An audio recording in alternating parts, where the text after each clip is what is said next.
Hello out there, all you nice people in Utopia. This is lesson 9 of Basic Yiddish with David Primack, and I am your host, David Primack. We had taken a respite from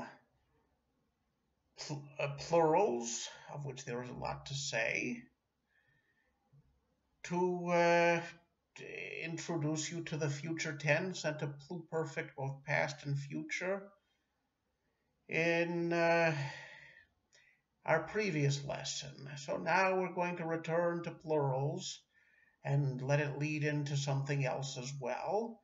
But first, a review of all we've had regarding plurals so far. Now, there are plurals which end in either a nun, an n sound, or ayin nun, an n sound. And that is stressed vowels and consonant endings. What is a stressed vowel? Armee, the army. Armeean means lots of armies. And then with a consonant N, you have Eisenbahn, means a train. Eisenbahnen, trains. A gas is a street. Gassen is streets. And that's basically where you have that ending. Then there are plurals which end with a samech, making less sound. For example, a Frage, a question, plural is Frages. And for major questions, it's Fragen. A Schmatte is a rag, and Schmattes. This is what's known as the unstressed ayin ending. Frage, Frages. Schmatte, Schmattes. There you see the ayin doesn't have stress, so it has an S sounding. Then there are internationalisms with unstressed vowels, such as ego, an ego, egos, egos. Radio, radio, radios. And then there are family names. Goldberg, there is one Goldberg. Da seien de Goldbergs, there's the Goldbergs. Rabinovich, Rabinovich, since it ends with a shin, which has a S sound involved in it, wouldn't be Rabinoviches, it would be Rabinoviches. Next, we have unstressed syllables with a final mem ending, like, for example, aquarium, aquariums. A Sturm means a storm, Sturms. A L'chaim, which comes from the Hebrew word chaim, life, means a toast that you make, L'chaim.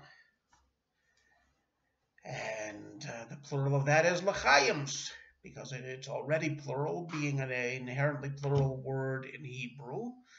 So therefore, to make a lot of L'chaims, to machen asach L'chaims and schicker sein, to make a lot of L'chaims and become drunk is L'chaims. Because it's an unstressed syllable, also in addition to having a mem at the end. And then there are nouns that end in an unstressed N sound, or nuns, or a segels, a ayin sound, and are also unstressed, and they also end in a samech sound. Koimen, for example, is a chimney. The plural is koimens. A Vulcan is a cloud. Vulcans is clouds. Then there are non-human nouns with er endings, such as Zumer. Plural of that is Zumers. Then plurals with an S ending. There are plurals that end in s. For example, Slavic words with a consonant ending, such as a chvak, which means a nail, and chvakis, which means nails. Nudnik, which I'm surprised to hear is a Slavic term for an annoying, boring person, and nudnikus is the plural of that. Then we have the Semitic plurals, ganov, ganovim, that's masculine, ganov, and so the plural is ganovim. Talmid, talmidim, student, students. A doctor, this is like a respected title, Herr Doktor, and then there's doktorim, doctors. There's a lot of doctors in the room. Then a Freuer, which means a stooge, or a bozo, somebody very gullible. So the plural of that would be Freuerim. And you use the Hebrew plural for that because you're giving him mock honor. Just like a doctor is given the Hebrew plural because he is an honorable person, respected, educated, skilled. A Freuer, you say Freuerim because you're saying he's the opposite of that. Mr. Freuer, Professor Freuer. Then you have in the Hebrew for feminine nouns. That is a noun with a ending usually. And these are carried over into Yiddish, but unlike the modern Hebrew, which is a Sephardic light pronunciation, where the feminine plural ending is pronounced ot. In Yiddish, you use the strictly Ashkenazic pronunciation, which can get to be pretty wild. For example, da'aga in modern Hebrew, meaning worry, is daige in Yiddish. And if you want to say the plural, it's not da'agot, it's daiges.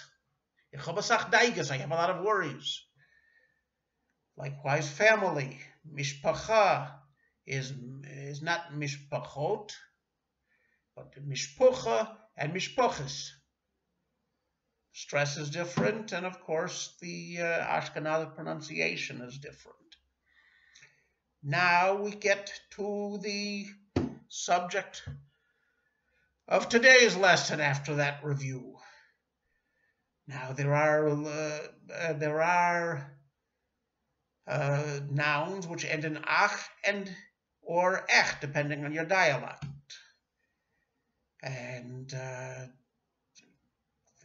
one of the nouns that have that ending are nouns that end with a lamed.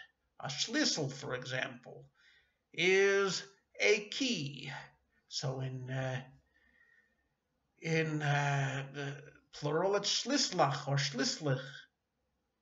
Actually, that one can be also schlüsseln, just because it's one of these exceptions. But now we get to the meat of the matter. There is a whole class of nouns which ends in a lamed with an ul sound. And those are called the diminutives. So let's get through a few of these diminutives. A lot of diminutives are denoting close relatives. Literally, it usually means little or dear.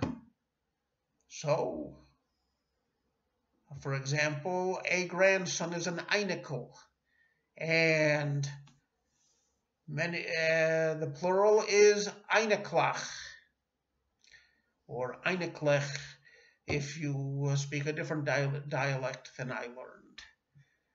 A breeder is a brother, or a bruder, actually. I'm sorry. And then the diminutive of brother is not just putting a lamed at the end, but instead of bruder, It's Brider, my little brother. Isn't he cute? Briderlach is the plural of that. There is a song in Yiddish from the early days of Zionism before the language war was won by Hebrew, where there was a Zionistic song that my father sang me once. It goes like this, or at least one stanza or bar of it goes like this. Aheim, bridelach, aheim, an einziger malicha, no for dir allein. Means, a home, my little brothers, there's a home, our very own king, country just for you alone. So there you have an example of the plural of bridelach, and also of brider, which means little brother, the diminutive. Likewise, you have ying, which in diminutive is yingle, or some people say ingle. You know, du bist a gute Ingel, I've heard said. You are a good boy, a good little boy, and in plural that's yingelach. A maid is a girl. A maidela or a maidel is a little girl, and plural is maidlach. A schwester is a sister. A schwesterl is little sister, dear little sister. And in plural it's schwesterlach or schwesterlach. But this is just relatives. The diminutive is used in many other senses too, to mean just basically little or cute or nice or dear to me. For example, you have a tish, which means a table. If it's a little table, a cute little table, it's a tishel or a tishala. And then there's plural, tishlach. And likewise, you have the famous song, Auf in Prippertschick brennt a Feuerl, und in Stube ist warm, und der Rebelle lernte Kinderlach, dem Aleph Beis. That in the little, in the pot-bellied stove, a little fire is burning, and the house is warm, and the little Rebbe teaches the children the Aleph base. There you have two cases of the diminutive. So a fire means just a fire. A firel means a little fire. Feierlach means lots of little fires. Brennt, a sach feierlach, involved. A lot of fires are burning in the forest. Little fires, cute little fires that are burning down the forest. Likewise, you have a katz, which means a cat. But in the diminutive, like I say, there's some vowel changes. Instead of saying katzel, you say ketzel or ketzela. And in the plural of the diminutive, it's ketzelach. Then there's a buch, which means a book, which is a kleine bichele, a little tiny book. In the diminutive and in the plural, that would be bichlach. And likewise, a kuch means a cake, and a kichel is a little cake, usually with crystallized sugar sprinkled on the outside and terribly crumbly. That's called a kichel. And if you have a lot of them, they're kichlach. And with this, I conclude the lesson and commence the plug. Hang on, I'll go get the pictures.